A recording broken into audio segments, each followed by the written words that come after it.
আজ আপনাদের সাথে শেয়ার করছি মাছের ডিমের একটা রেসিপি। সেটা কি করে করলাম চলো ভিডিওটা দেখতে থাকি। এখানে 200 গ্রাম মাছের ডিম নিয়েছি, হাফ চামচ মতো নুন দিয়ে দিলাম, অল্প একটু হলুদ দিলাম, ডিমটাকে একটুখানি মেখে নিচ্ছি। ডিমটাকে মেখে নিলাম। একটা মশলা তৈরি করব। এখানে পোস্ত নিয়েছি 4 চামচের 2 চামচ, সর্ষে নিলাম 4 চামচের 1 চামচ, দুটো কাঁচা লঙ্কা ভেঙে দিয়ে দিলাম, আর অল্প একটু নুন দিয়ে দিলাম। সর্ষে বাটার সময় নুন দিয়ে দিলে তেতো হয় না। একটা পেস্ট তৈরি করে নিচ্ছি। প্রথমে এমনি আমি শুকনো একবার ঘুরিয়ে নেব, তারপরে জল দিয়ে যেটুকু জল লাগবে দিয়ে একটা পেস্ট তৈরি করে নিচ্ছি। সরষের তেল দিচ্ছি, তেলটা একটু চারধারে লাগিয়ে নিচ্ছি। তেলটা গরম হওয়ার পরে মাছের ডিমটা পুরো দিয়ে দিচ্ছি এবং এটাকে চামচ দিয়ে ছড়িয়ে দিচ্ছি। আলাদা আলাদা করে বড়া না করে এইভাবে চাপটির মতো করে নিচ্ছি। তাতে সময়ও কম লাগছে এবং তেলও কিন্তু কম লাগছে। নিচ দিকটা পুরো কিন্তু হয়ে গেছে, পুরো উল্টে দিলাম।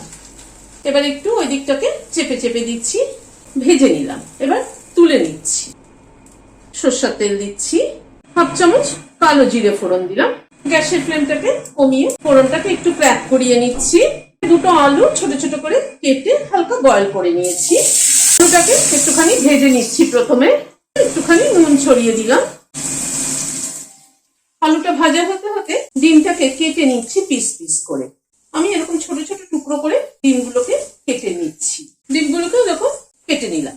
আলুটাকে মিনিট 2 সময় ধরে একটু ভেজে নিলাম। এখানে একটা বড় সাইজের পেঁয়াজ কুচি করে নিয়েছি, এটা দিয়ে দিচ্ছি। এই রেসিপিতে পেঁয়াজের পরিমাণটা একটুখানি বেশি হলে ভালো হয়। পেঁয়াজটাকে দিয়ে একটু ভেজে নিচ্ছি। মিনিট 2 সময় ধরে একটু ভেজে নিলাম। হাফ চামচ নুন দিয়ে দিলাম, অল্প একটু হলুদ দিয়ে দিলাম, একটু নাড়াচাড়া করে নিচ্ছি। এবারে পোস্ত সরষার পেস্টটা দিয়ে দিলাম, কন্টেনারটা ধুয়ে দিয়ে দিলাম। সরষা পোস্তটা দিয়ে একটুখানি নাড়াচাড়া করে নেব। মিনিট খানেক একটু নাড়াচাড়া করে নিলাম। এগুলো অ্যাড করে দিচ্ছি, দিয়ে একটু নাড়াচাড়া করে নিচ্ছি। সামান্য একটু জল দিচ্ছি যাতে ডিমের বড়াগুলো একটু নরম হয়ে যায়, একটু মাখো মাখো হয়। একটুখানি ঢেকে দিলাম। মিনিট 2 মতো ঢাকা ছিল, ঢাকাটা খুললাম, একটু নাড়াচাড়া করে দিচ্ছি। ধনেপাতা ছড়িয়ে দিলাম, কাঁচা লঙ্কাকে ভেঙে দিয়ে দিলাম, অল্প একটু কাঁচা সরষের তেল ছড়িয়ে দিলাম। সবকিছুকে দিয়ে একবার একটু নাড়াচাড়া করে দিচ্ছি। ফ্লেমটাকে বন্ধ করে দিয়ে ঢেকে দিচ্ছি। Standing time 5 minute. এবার কিন্তু একটা বড় পার্ট